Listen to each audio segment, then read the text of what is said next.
In today's video, we rank the healthiest grains for you. This will not only be based on how nutrient dense these grains are, but also more importantly, how easy it is for you to digest these nutrients. Roll the titles. For the record, I'm done trying to make y'all comfortable. For the record, you ain't trying to grow, then it's done for you.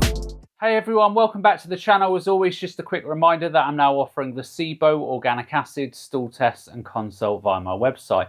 So if you have any health or digestive problems, then consider taking these tests, as they will provide a lot of very detailed information upon which you can start making informed decisions and then start getting your health back on track.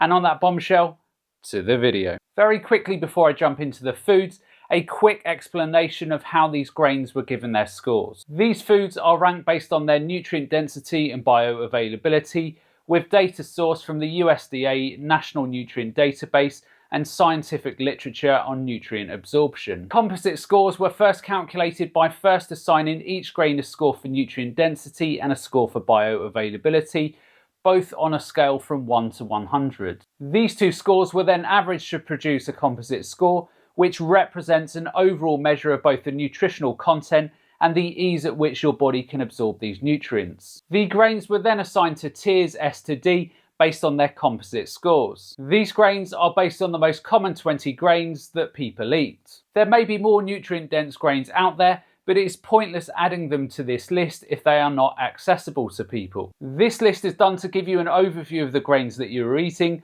and is always to show you that it's not just how nutrient-dense a food is, but it's what your body can digest. This list obviously can't cover all variables, and it is not intended to. It's about showing you which grains contain good nutrition and which are more likely to be better digested. Ultimately though, if you're eating a wide range of foods in your diet, this is all that matters. And with that being said, let's get to the list, as there may be some big surprises in there for you. First up, quinoa, a grain crop grown for its edible seeds native to South America. It contains protein, fibre, vitamins B and E, and minerals like magnesium and iron. It's best cooked by rinsing and then boiling to reduce anti-nutrients and improve nutrient absorption. It has a nutrient density score of 90, a bioavailability score of 90, and a composite score of 90. Therefore, it goes in tier S for its exceptional nutrient profile and bioavailability. Next up is brown rice, a whole grain rice with the inedible outer hull removed, which is popular in Asia, the United States, and much of Europe. It provides fibre, B vitamins, and minerals like magnesium and manganese. It is best cooked by boiling or steaming to make the nutrients more accessible. It has a nutrient density score of 70, a bioavailability score of 50, and a composite score of 60. And it goes in tier C due to moderate nutrient density and some bioavailability issues. Oats are next on the list.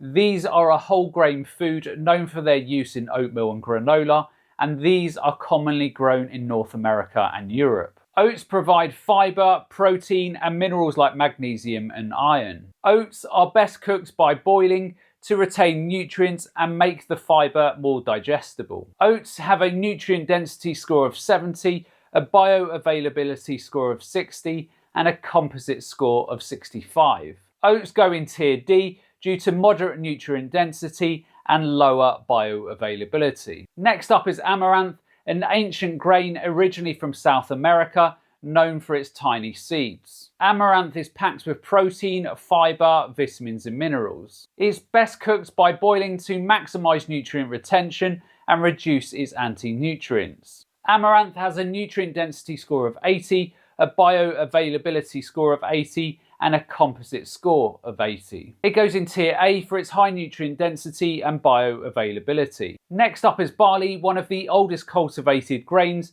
originating in the Fertile Crescent, and it's used in bread, beverages and soups. Barley contains fibre, vitamins B and E, and various different minerals. It's best cooked by boiling to preserve nutrients and improve digestibility. Barley has a nutrient density of 60, a bioavailability of 60 and a composite score of 60. It goes in tier D due to moderate nutrient density and its bioavailability challenges. Next up is buckwheat, and despite its name, it's not related to wheat, and is a pseudo-cereal originating from Southeast Asia. It contains good amounts of protein, fibre and various different vitamins and minerals. It is best cooked by boiling to enhance nutrient availability and to reduce anti-nutrients. It has a nutrient density score of 90, a bioavailability score of 90, and a composite score of 90. Therefore, it goes in tier S for its excellent nutrient density and bioavailability. Millet is next on the list, and it's a group of small-seeded grasses widely grown in Africa and Asia. Millet is high in protein, fibre and various different B vitamins. It's best cooked by steaming or boiling to increase nutrient bioavailability. It has a nutrient density score of 70, a bioavailability score of 60 and a composite score of 65. Millet therefore goes in tier C for its combined nutrient density and bioavailability challenges. Next up is corn, also known as maize, a staple food originating from Central America. It's rich in fibre, vitamins and various different antioxidants. Corn is best cooked by boiling or grilling to retain nutrients and improve digestibility. It has a nutrient density score of 80, a bioavailability score of 70 and a composite score of 75. Corn goes in tier B for its reasonable nutrient content and its bioavailability challenges. Next on the list is wheat, one of the most common grains originating from the Middle East. Wheat is high in fibre, protein, B vitamins and various different minerals. Wheat is best cooked by fermenting into sourdough or sprouting to improve nutrient bioavailability. It has a nutrient density of 70, a bioavailability of 50 and a composite score of 60. Wheat goes in tier C for its nutrient and bioavailability challenges. Next up we have rye, a grass grown extensively as a grain, cover crop and as a forage crop, especially in Eastern Europe. Rye contains fibre, protein, B vitamins and various different minerals. Like many other grains, it's best cooked by boiling to increase the bioavailability of its nutrients. It has a nutrient density of 60, a bioavailability of 60 and a composite score of 60. It therefore goes in tier D due to its nutrient density and bioavailability challenges. Next up is sorghum, a versatile crop originating from Africa and is used for food and biofuels. It contains protein and fibre and various different vitamins and minerals. It's best cooked by boiling or steaming to increase its bioavailability. It has a nutrient density of 60, a bioavailability of 60 and a composite score of 60. Again, it's another grain that goes in tier D for its nutrient and bioavailability challenges. Next up is spelt, an ancient grain, a distant relative of modern wheat and originating from the Near East. It's high in protein, fibre and various different vitamins and minerals. Like many grains, it's best cooked by boiling to increase its nutrient absorption. It has a nutrient density score of 70, a bioavailability score of 60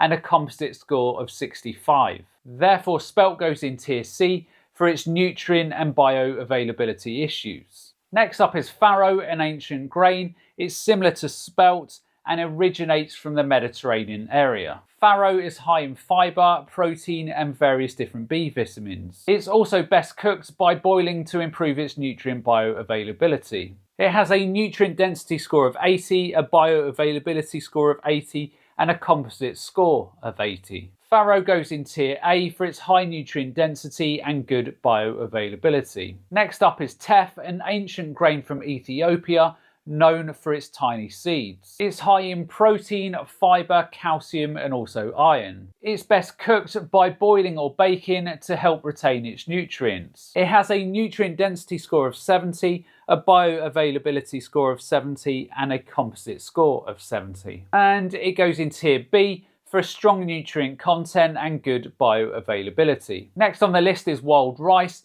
not a true rice but a semi-aquatic grass native to North America. It provides fibre, protein, B vitamins and various different minerals. It's best cooked by boiling to improve digestibility and its nutrient profile. It has a nutrient density score of 80, a bioavailability score of 80 and a composite score of 80. Therefore, wild rice goes in tier A for its nutrient density and good bioavailability. Next up is triticale, a hybrid of wheat and rye developed to combine the best qualities of both grains. It's high in protein, fibre, B vitamins and various different minerals. Like many other grains, it's best cooked by boiling to retain its nutrients. It has a nutrient density score of 70, a bioavailability score of 70, and a composite score of 65. Therefore, it goes in tier C for its nutrient and bioavailability challenges. Next up is Bogga, which is made from cracked wheat, commonly used in Middle Eastern cuisines. It's high in fibre, protein and various different vitamins and minerals. It's best cooked by boiling to retain its nutrients and improve its digestibility. It has a nutrient density score of 80, a bioavailability score of 80 and a composite score of 80. It therefore goes in tier A for its high nutrient density and good bioavailability. Next on the list is Fono,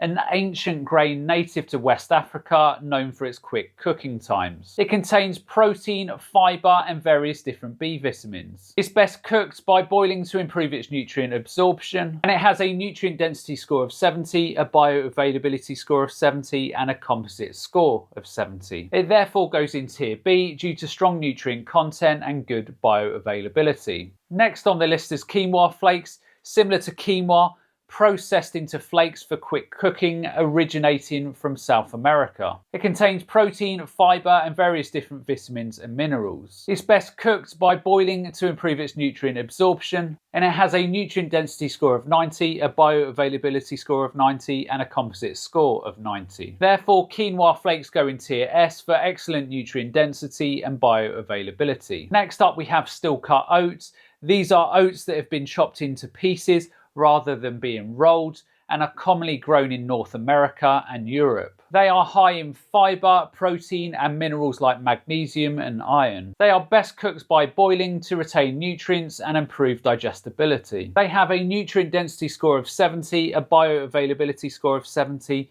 and a composite score of 70. These therefore go in tier B for reasonable nutrient density and moderate bioavailability challenges. Anyhow, that's the end of today's video. Let me know what tier list you want next, whether that be fruits, supplements, or even the best and worst junk foods. And as always, the only other thing that's left for me to say is to remember to look after your body, because it's the only place you have to live.